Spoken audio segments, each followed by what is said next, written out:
What is up, Gundam Meisters and Innovators? I am just a simple new type. And in this episode, we're jumping into the movie Awakening of the Trailblazer. What? It's Awakening of Trailblazer, not Awakening? Huh. Last time we saw Saji save Louise from losing herself. Katie teamed up with Sumeragi and Celestial Being, and Setsuna goes full Gundam as he fights against O Gundam. This time, we will learn of a new alien threat. Something attracts them to Innovators and people with high quantum brainwaves. Linda and Ian bring back a new Gundam from Jupiter. So let's get into this.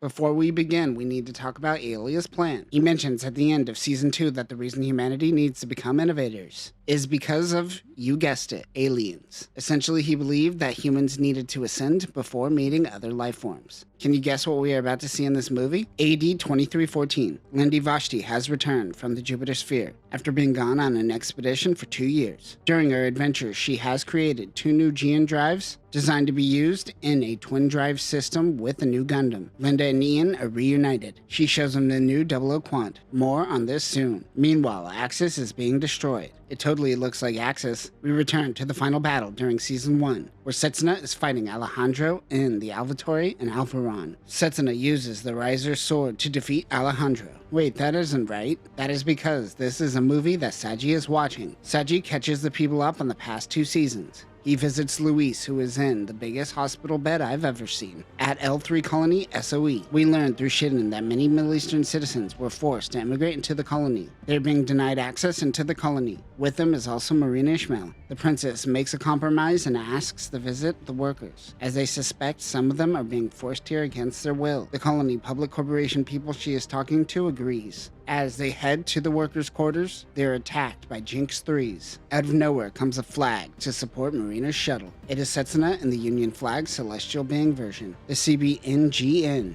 003 Union Flag Celestial Being version is a variant of the Colony Guard flag. Most of Celestial Being's interventions now involve helping the Federation at a covert ops level. They do this without using Gundams. The GN Sword 2 Kai is a large sword that can also function as a rifle, while large smoke bombs are for hindering enemies. Other Celestial Being modifications are unknown. Weapons include the linear cannon and plasma sword. He unleashes smoke bombs to blind the Jinxes. Setsuna slowly picks them off one by one. Inside the shuttle, one of the SEO colony men point a gun at Marina, but Lock-On turned out to be hiding as a public colony dude and takes him out. He pieces out with Setsuna real quickly. The public colony dude is still alive. Marina says, "I'ma rub my piece all over your face." The two head back to the Ptolemaeus 2 Kai. The TCBS 742 Ptolemaeus 2 Kai is an enhanced Ptolemaeus 2 that takes a more practical and minimalist design. Now that Wang is dead, so too is their money train, so they have to make sensible designs. This version now supports GN Tau Drive since they too can't finance the real thing and spend most of their budget on the 00 Quant. It has a transam system and optical camouflage, and a GN field. Weapons include 38 GN missile launchers, 3 large missile launchers, 6 flat cannons, 4 cannon turrets, and a pair of GN cannons. The latest intel shows that ESF is planning on taking out a probe that came from Jupiter. Everyone wonders if Setsuna is alright. He says you wouldn't understand, it's just Innovator stuff. Beyond your understanding. What a hipster.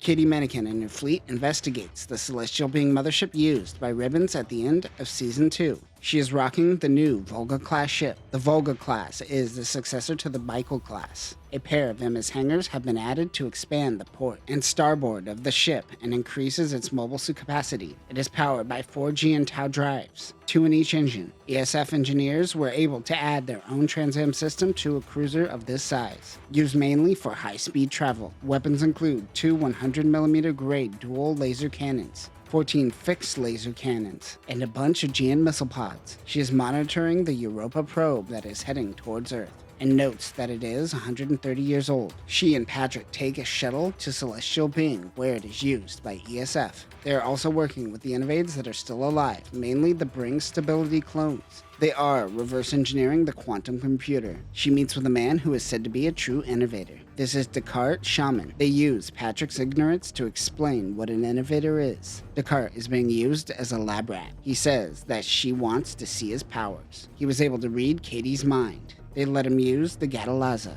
The GNMA Y0002V Gatalaza is the largest mobile armor to date and developed from the Regnant. Like the Regnant, this is an Innovate-used mobile suit. This thing is longer than the Ptolemaeus Kai and attaches to the underside of a Nile-class ship. This thing also contains 7 GUNPLA drives. 14 large GUNFangs are installed, and each one has its own GUNPLA drive as well. Both the units and the GUNFangs can use the Trans-Am system. Other weapons include the GUN Blaster, a GUN gun which doubles as a beam saber, smaller GUNFangs, and 32 missile pods. He launches with a squad of Jinx 4s. The GNX 803T Jinx 4 is built off of the Jinx 3 and the Ahead. Reverse engineering the celestial being mothership allowed them to incorporate new technologies. The Ahead's backpack is now a part of the Jinx line for greater speed and maneuverability. The shoulders have hardpoints for mounting equipment. These machines now get backed up from Veda. Weapons include a GN Beam Rifle, which doubles as a GN Long Rifle, 2 GN Beam Sabers, a GN Beam Claw, 2 GN Vulcans in the head, and 2 GN Vulcans in the waist, a GN Sword Buster from a modified Jinx 2 sword, a GN Shield, and a bazooka that can fire GN particles and non-GN particles. A few Jinxes launch ahead of them. One of the pilots is Andrei Smirnov. Descartes comes in and does critical damage to the probe.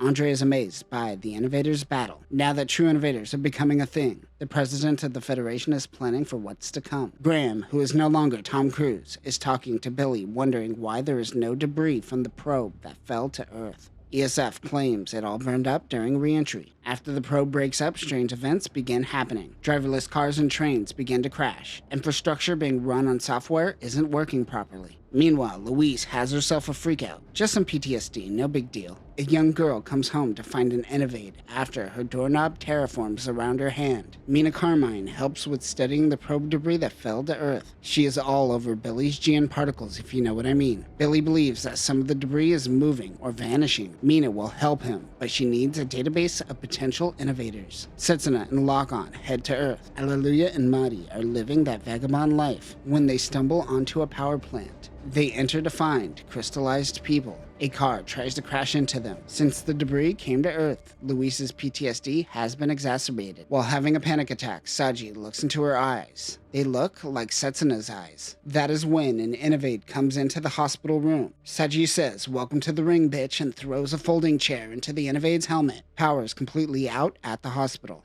The Innovate catches up when he runs into Setsuna, who shoots the Innovate. He notices he has the face of ribbons. For a brief moment, Alleluia and Madi are in a Stephen King story turned bad film. They run away from the magic space truck. While this is happening, Alleluia takes over. He leads the truck into a trap, but more try to take him out. Lock-On comes in to help them out. He is piloting the Gundam Dynamics Repair. The GN002RE Gundam Dynamics Repair is used by Lock-On to lay low. It uses a GN condenser instead of a GN drive since they lost most of the drives at the end of the anime. Dynamics Repair has been enlarged, with the number of built-in GN verniers increasing from 2 to 4. For the most part, this is more or less the same as Dynamics. Ribbons walks towards Setsuna. He shoots him in the head, but he keeps walking towards him. Setsuna then says, "I'm gonna blow you up." Billy, Vice Admiral Kim, and Representative Klaus meet. We learn that these shards are liquid metal caused by the extraterrestrial living metal shapeshifters, or ELS. They seem to be attracted to those emitting quantum brainwaves. They are targeting true Innovators or potential true Innovators. It seemed to have latched on to the probe that fell to Earth. All of the Ptolemaeus crew are reunited once again. Even Setsuna, who is blunt and to the point, can't put his fingers on what he just experienced on Earth. Feld says that he hasn't opened up since he became an Innovator. Sumeragi tells her to think about him. That is all she could do. True Innovators will understand and empathize. Just when you think Patrick is going to get some, Katie learns that one of their Trans-Am units launch, and the Innovades are no longer in their pods. Felt tells Setsuna that what he just experienced isn't ribbons, but a ribbons-type Innovade named Sky Eclipse that was on the probe mission over a century ago. They learn of the events happening on Earth and realize this is a living being of some sort. But what are they trying to do? Something approaches the ship. It is the Jupiter probe, the Europa, fully intact as if it was never destroyed. Celestial being launch. Lock-On launches in Zabanya. The GN010 Gundam Zabanya is Lock-On's new long-range mobile suit built off of Sheridum's frame. It also uses the same GN drive. This not only evolves the legacy of the sniping Gundam, but furthers the bit control system. This is broken into two systems, the defensive GN holster bits and the offensive GN Aegean pistol bits. They are both designed to be easy to control. The Zabanya carries 10 Aegean holster bits via a pair of movable arms on the left and right side of the rear waist. It is also equipped with multiple missile pods. This unit has 2 Hado docks to help handle all the bits. Mari and Alleluia launch in the Harut. The Aegean 011 Gundam Harut is the evolution of Arios Gundam and has a flight form and mobile suit form. The Arios and Aegean Archer were 2 separate machines that combined into one, but that is no longer necessary. It also integrates some of the Riser's technology. This is the golden standard for hit-and-run assault units. It is piloted by both Alleluia and Mari. The Marut mode unlocks the pilot's super soldier potential. In this mode, Alleluia and Hallelujah work together. Weapons include the Aegean sword rifle, which has 3 modes: rifle, sword, and claw mode. It also has a Aegean cannon on each side, the Aegean scissor bits, and 12 missile containers. Setsuna launches in a modified 00 Riser. The Aegean quadruple O RE plus GNR 010 00 Riser Aegean condenser type is a combined form of 00 Gundam and the Riser. Instead of the Aegean drives, this unit is powered by Aegean condensers. This is more or less the same 00 Riser seen in Season 2. When they approach the probe, hundreds of bit-like objects approach the Gundams. They can absorb shell attacks. Setsuna gets a space tingle and begins evading, but the liquid metal bits begin latching on. Flying claw arms come in to support. They attach to a Gundam called Raphael Gundam. The unit is piloted by Tiedia. The CB-002 Raphael Gundam was built by Tiedia using Veda. Since this is a design from Veda, this mobile suit resembles something closer to the Reborn's Gundam, rather than something built by Ian Vashti, though it does inherit features from Virtue and Cerevi. The top can transform into Cerevi 2. This unit is enhanced with a quantum brainwave control system, a Aegean big cannon, and a Aegean bazooka. It has the long-range precision capabilities of the Gedessa. The unit goes into Trans-Am mode and eviscerates the ship. Tiedia downloaded himself into a new body. He wonders why Setsuna didn't shoot. He says it's Innovators' instincts. Tiedia tells them of ELS. This is what Aelia was trying to warn them about. They think this is far too early, but it is happening nonetheless. Some think that they should attack since they attacked first, while others think it might be a bad response to something they don't fully understand. For the first time, Setsuna seems lost. Tiedia says that the Gundam they have for Setsuna may be their trump card. Tiedia thinks that Setsuna may be able to communicate with the aliens. Kitty meets with Billy and Mina, who are introduced to Descartes. They need his help, though he isn't sure how. They wonder if he could communicate with them. He says that he could hear it cry. Suddenly, everyone with high quantum brainwaves gets an overwhelming sensation. In the Jupiter sphere, a giant hole appears. Out of it comes thousands of bigger ELS vessels. They begin making their way towards Earth. It will take them 95 days to make it to Earth. Setsuna wants to go meet them. The Federation Parliament squabble over what they should do. Some are happy this will give them an opportunity to roll out new mobile suits. The President and her council assume that ELS are after Veda as it has high quantum brainwaves. They're going to use Descartes to try to lead them away from Earth. ESF sends out a fleet to deal with ELS. ESF and ELS will converge somewhere around Mars. Commanding the fleet is Kim in a Nile-class ship. The Nile-class ship is the next generation of mobile suit carriers. It uses G&Tau drives, but how many are unknown. This was made by former Union engineers,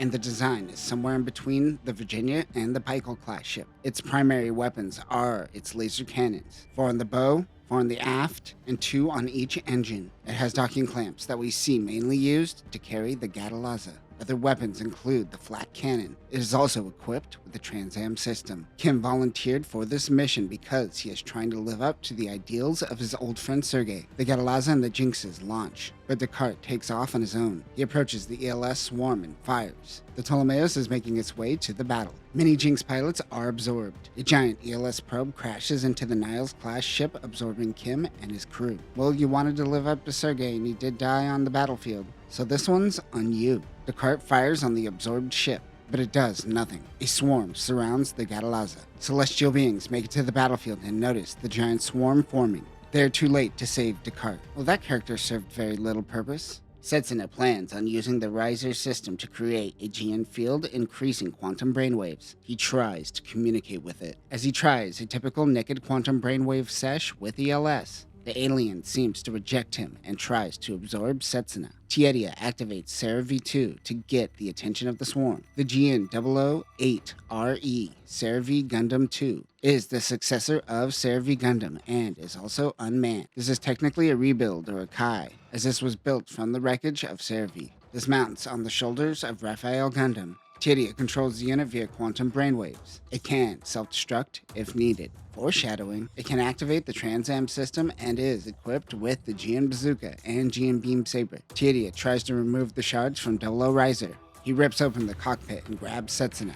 He too becomes infected by the swarm. He throws Setsuna's pod at lock-on and he heads back to the ship. Tiedia activates his Trans-Am and self-destructs. He's fine, he doesn't need a body. Something activates in Hallelujah, and he turns into Hallelujah. One thing to note is that it seems Madi and Hallelujah's brainwaves are on the same wavelength, while Soma and Hallelujah's brainwaves are in sync. Two people with did, both personalities falling in love with one another. What are the odds? Lock-on is almost attacked when the Soul Brave units come in to help. This is Graham's new squad of Braves. The Jinx 903 VS Brave Standard Test Type is the successor to the Union Flag and the AEU Enact, but with the latest GN technology. This is a return to form. However, it does utilize many technologies found in Graham's old Masudao. In addition to its high mobility and the flight mode's long-distance travel capability, the Brave also has a lot of firepower. This is designed for short and sweet Black Ops missions and has a flight form.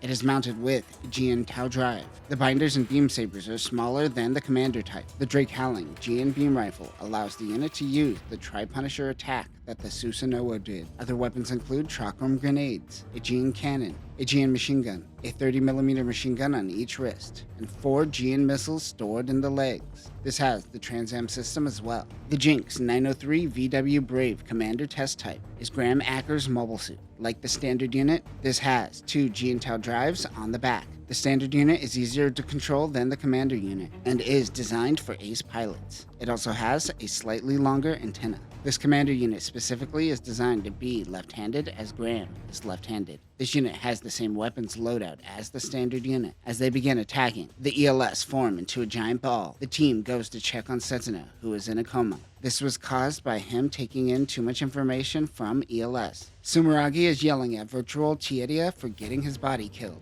Graham is mad that he won't have the opportunity to face Setsuna again now that he is in a coma. Dude has a one-track mind. More ELS swarms begin appearing around Jupiter. The president begins prepping shelters for the people of Earth. ELS preps for an interplanetary battle. There will be 3 waves of fleets. The final line of defense is the Celestial Being Mothership, where Katie Mannequin will be stationed. They are throwing everything they have at it. Marina opens the palace doors to allow the people to use this shelter. She doesn't plan on leaving Azatistan. The Federation is looking for every engineer willing to help out at the orbital elevators during this battle. Saji is going out to help. The thought of meeting aliens turns on Mina and makes Billy kiss her. Do me, damn it! The Ptolemaeus meets up with Linda and Ian Vashti to find that they were too late. Tiedia wants to put a Veda link into Double O Quant. Aeolia believes that 3 things were necessary for the arrival of aliens: GN drives, Veda, and Innovators. Setsuna proved that an innovator with the help of the GN drive can talk to ELS, but it overloads, causing a brain aneurysm.